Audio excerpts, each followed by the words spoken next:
Every year, many NBA franchises lay it all on the line for the shot at winning a championship, but of course, only one team will receive that honor. For those not so fortunate, an off-season of mystery lies in their way. Will they attempt to tweak their current roster for a better run next year? Or do they swing for the fences even more so? Or do they instead opt to blow it all up and hope for a better future through the draft? These are the tough decisions the 15 non-championship playoff teams must choose from. Today, I want to talk about two of these teams and ultimately offer my solution to help them both reach the top of the league. But before we dive in, please hit that like button below, comment your thoughts, whether they be supportive or critical, and consider subscribing. I am aiming for 3,000 subscribers, hopefully by the end of the year. But I definitely need a video to take off to achieve that, so hopefully this can be it. Now, let us get started. First, I want to give my thoughts on the Milwaukee Bucks. Entering the year, hopes were sky high. The reigning MVP, coming off of his best season in the league, Giannis Antetokounmpo, was returning for his age 25 season. And he looked spectacular, putting up arguably his best year with 29 points, 13 rebounds, and 5 assists on 53 and 30% shooting splits. All either above his career average or career highs. I think everyone recognizes he is the face of the franchise and everything needs to revolve around him. So alongside him, the Milwaukee front office decided to simply run it back with their team from a year ago. A spectacular squad that fell in the Eastern Conference Finals in 6 games to the eventual champion Toronto Raptors. The co-star and first-time All-Star Chris Middleton was re-signed to a massive 5-year extension, set to pay him upwards of $30 million a year. This covers his age 29 through 33 years. Considering his game does not rely on athleticism, this was not considered too awful a decision at the time. And throughout the year, things looked great as he put up his career best, 20 points per game with 6 rebounds, 4 assists a night on 49 and 41% shooting. You cannot ask much more from a shooter / shot creator, at least on the efficiency side of things. They also re-signed veteran point guard George Hill. He was a late addition the year prior and honestly did not play well with the team then, so the 3-year extension at $9 million a year was looked upon critically by myself and many others, but he definitely cleaned up his act this season, putting up 9 a game with 3 assists on a career high shooting split of 51 and 46%. He even led the NBA in 3-point accuracy this year for the first time in his career. They also extended their breakout big man Brook Lopez for the next 4 seasons at about $13 million a year. And though many people, myself included, love the fit he has with the Bucks, his deep shooting accuracy actually took a noteworthy hit this season for whatever reason, from 36 down to 31%. Though this decrease in long-range accuracy was his only real pitfall, as his defensive ability actually elevated to a career-high best, 2.4 blocks per game, and a defensive box plus-minus career high of 2.5. ranking him 2nd and 3rd in the NBA respectively. So all in all, Brook was another very good addition. Throw in the likes of Kyle Korver, Marvin Williams, Ersan Ilyasova, Wesley Matthews, and Dante DiVincenzo, the team had useful players aplenty, but unfortunately that pretty much ends the good additions there. My least favorite player in the NBA, Eric Bledsoe, was re-signed to a fat 4-year, $15+ million per year deal. This, in my opinion, was the decision that sparked the downfall of the franchise. You see, the Bucks like to run the ball through Giannis, and this is for good reason. Nobody in the league grabs rebounds, drives up the floor, then blows by his man for a layup, dunk, or foul like him. He is on his own level with the ball in his hands. So why did the Bucks organization see Bledsoe as a beneficial piece in the long term, playing alongside this type of player? Middleton, Hill, Korver, Matthews, and company were all good additions because they helped space the floor, which has become possibly the most important skill to have in the NBA nowadays, especially when playing alongside someone like the Greek Freak. Yet Bledsoe is just an okay shooter at best. In 2019, he shot 32% from deep. This was below average for a starting point guard in the league. When you throw in his nothing special playmaking ability, average defensive impact, and his crappy attitude, I am shocked they made the decision to lock him down for the long run. Other point guards they could have chased in 2019 for that type of money include Malcolm Brogdon, who is already a fan favorite and excels with his efficiency in playmaking, Ricky Rubio, who is a great team leader and playmaker and shot a career-high 36% from deep this year, or Patrick Beverley, another elite defender and good shooter. But shoulda coulda woulda, they chose Bledsoe. And though things looked great in the regular season, as they led the entire NBA in wins, so you can't be too upset with that, it was the playoffs where things fell apart. A 10-game sample size is not much, but that is the reality of the playoffs. The Bucks went 5-5 overall and were bounced in the second round in convincing fashion.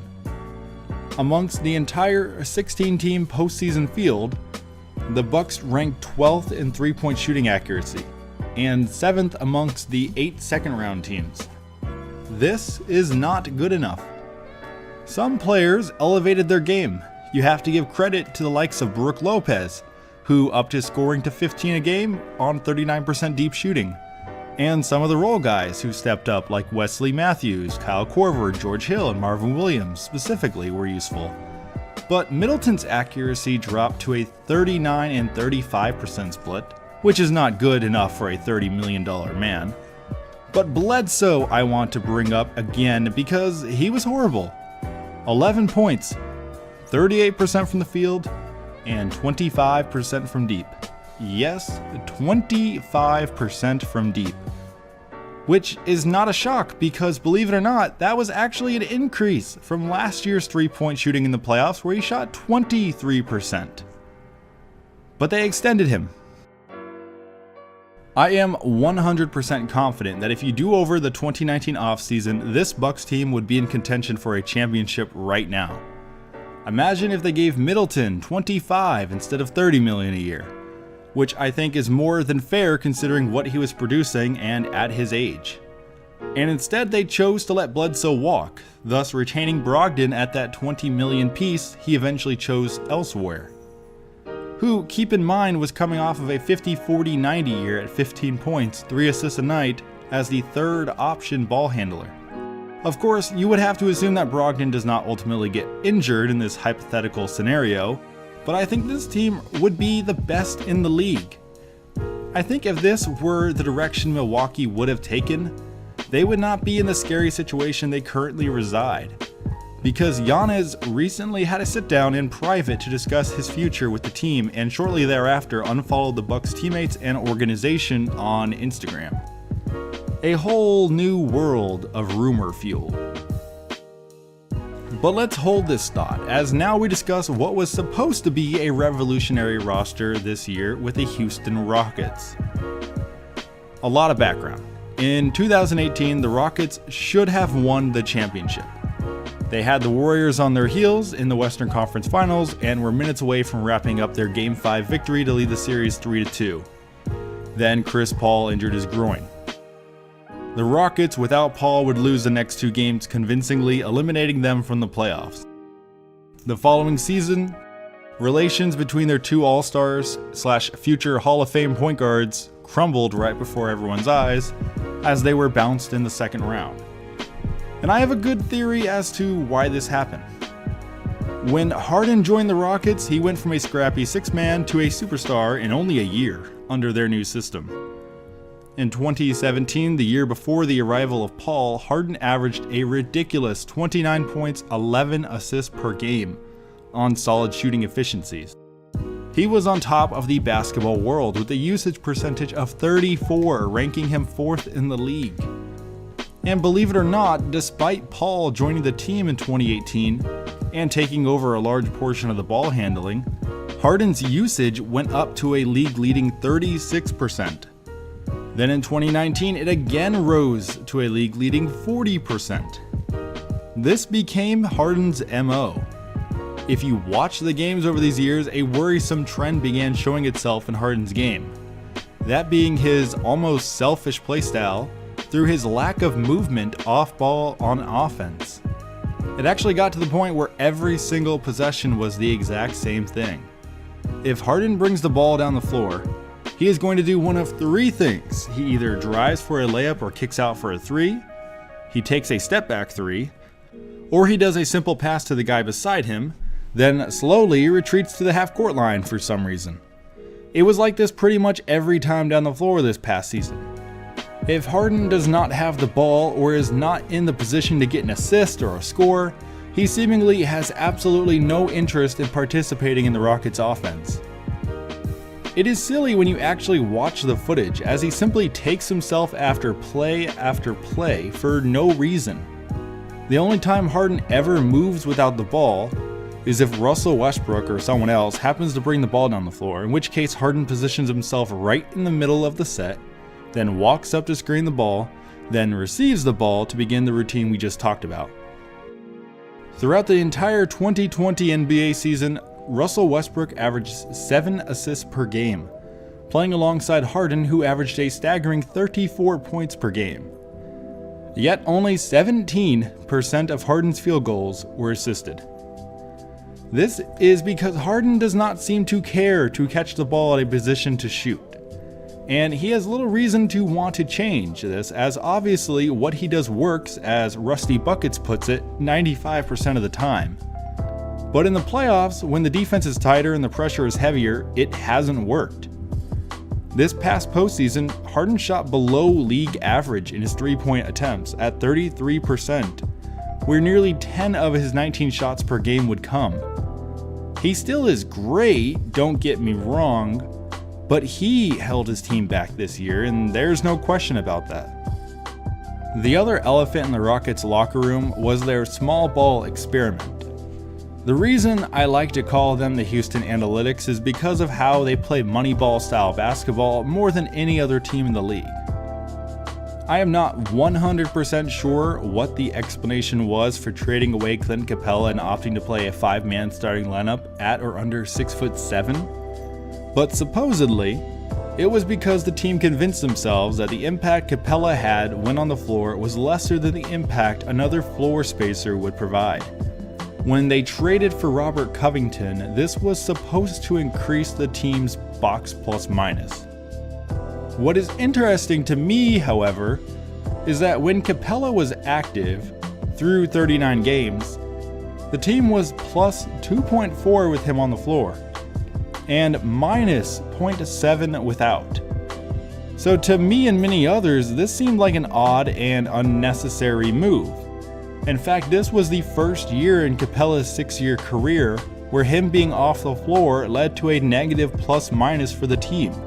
So in a way, he was more impactful now playing alongside Westbrook and Harden than he ever was playing alongside anyone else. I think this trade was an overreaction to their previous 2 unsuccessful playoff runs. But after the trade, the Rockets were pretty much fine, at least in the regular season. With Capella playing in 2019, the Rockets were 22-17. Without, they were 22-11, so it seemingly worked. But obviously, things did not hold up into the playoffs, as they barely skimmed by the much lesser talented Oklahoma City Thunder squad, winning by 1 shot, then were embarrassed by the Lakers in 5. Now the Rockets are stuck. Harden's 8 superstar seasons have not produced even 1 finals appearance, and now he will be entering his age 31 campaign this winter, which means things should start trending downward. However, that salary is only going up. He is due over $40 million a year over the next 3 years. That is about 1/3 of the team's cap space. Then you must consider Westbrook at the same age and making even a little more than Harden. The team has absolutely no room to grow with those 2 on the roster. So now we get to the point in this video where the 2 franchises collide. I propose a monumental trade that would completely shift the weight of the NBA. I have James Harden headed to Milwaukee in exchange for Giannis Antetokounmpo and Eric Bledsoe to Houston. The Bucks would bounce back next season with a starting lineup of Harden, Matthews, Middleton, Ilyasova, and Lopez. This, in my opinion, puts them right back at the top of the East. And the Rockets would roll out Westbrook, Gordon, Covington, Tucker, and Antetokounmpo. This is the move that saves both franchises and both superstars looking to finally reach the summit and claim the 2021 NBA championship. So there you have it, one of my biggest trade proposals yet. The idea was actually thought up by my younger brother, so credit to Jackson. But I would love to hear what you guys think down below. Please comment, like the video, please, and subscribe. I will see you all next time.